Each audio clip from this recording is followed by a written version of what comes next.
Big round of applause for Steve as he comes on up.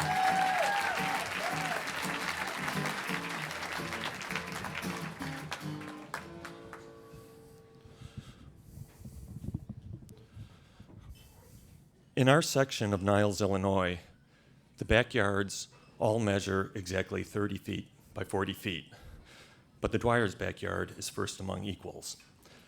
It has a pool surrounded by a large wood deck that gets about this high. Sometimes when the Dwyers have a pool party, I'll sneak through a gap in the fence and crawl undetected underneath the deck. And I can look up through slots in the wood and spy on people at the party. By the way, this story does not occur recently. I was 8 years old. But this deck with its sunny surface and troll-infested underworld kind of sums up our neighborhood, which is in the middle of a crime wave. 6 burglaries in the last 4 months. They begin right after my family moves in. We're innocent, but we can't escape the observation that everything was fine until that weird family showed up. We try to fit in, but it's like as soon as we copy what the neighbors are doing, they immediately stop doing it. And after a couple more burglaries, they start a neighborhood watch. My parents offer to join the watch. The neighbors don't actually say no. Rather, they welcome us on as reserves. We know the Dwyers blocked us. They're the big family in the neighborhood, very popular, especially their 2 oldest kids, Tommy, who's 16, and Marianne, who's 15. The Dwyers live right next door, but they never say hello or invite us to any of their parties, including their upcoming huge Hawaiian luau party that gets half the neighborhood. Nonetheless, I secretly attend this event, crawling underneath the deck as the luau rages above me.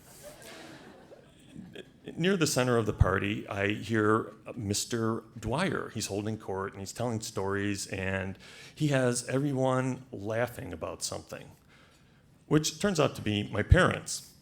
I'm not popular in school, but hearing that my parents are unpopular is somehow a lot worse.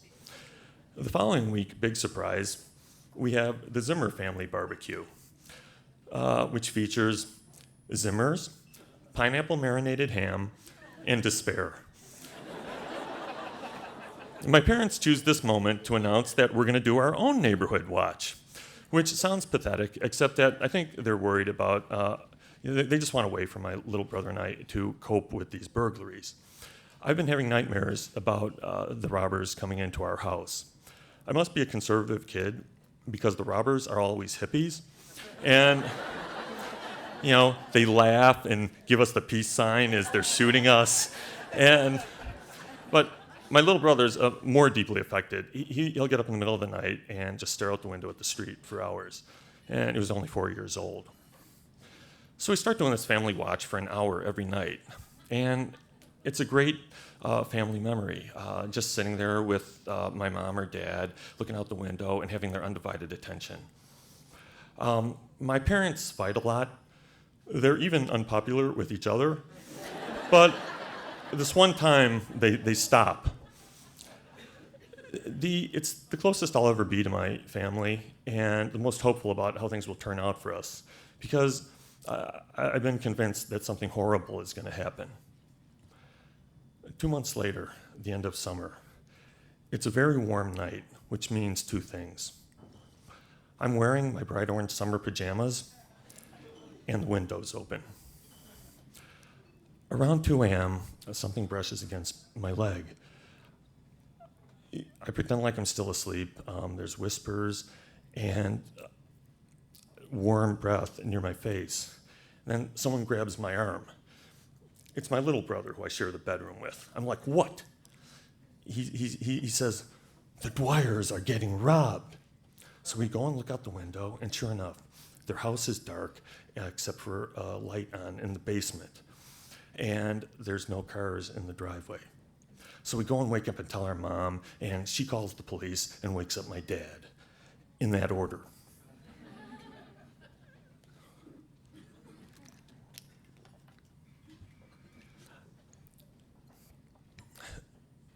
This is our big chance.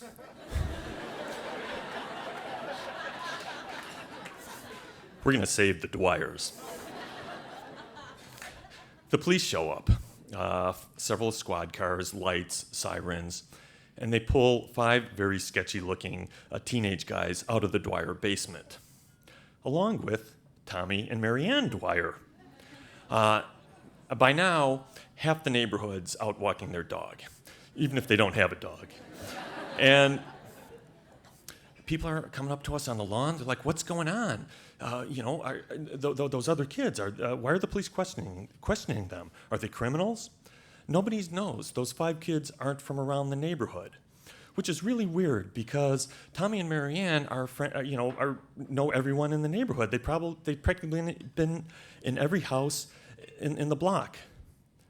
They've been in every house on the block.